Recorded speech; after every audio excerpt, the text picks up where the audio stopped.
যে শিলাবৃষ্টি আজকে ৩ দিন ধরে মেঘের সাথে আবার পাথরও যে ধান তুর এটা ক্লিয়ার হইছে ধানটা এটার পরে এটা ভাঙ্গি যায় যেটা বার হইছে এটা ভাঙ্গিয়া পড়ি যায় এই আছে ওই অবস্থায় আর বাঁধ চান্দের কোনো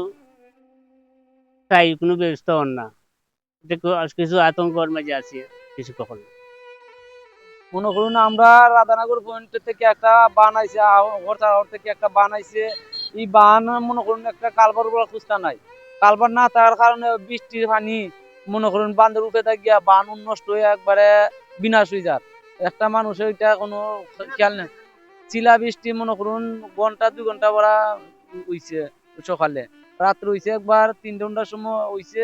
মনে করো ইলাহান বৃষ্টিটা ইলাহান বটার বটার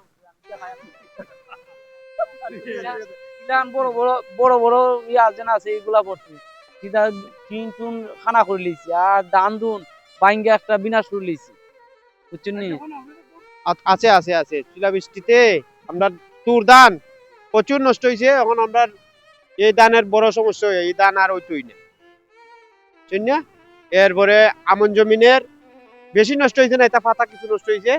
এটা পরবর্তীতে যদি দিন ধরিলায় এর ঠিক হয়ে যাব। আর বুড়ো জমিনের কোনো সিস্টেম আর নাই, এটা নষ্ট হয়ে গেছে। বৃষ্টি বর্তমানে ধানের গলায় গলায় থোর।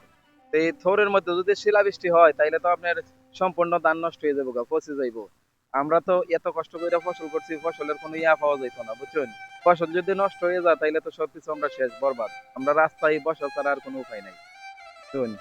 তারপরে আপনার এই যে বাঁধ, বাঁধ যদি ঠিক মতো না হইয়া থেকে থাকে তাইলে তো এই বাঁধের লাগিয়ে আমাদের পানির তলে যাইবো সবকিছু, বুঝছেন?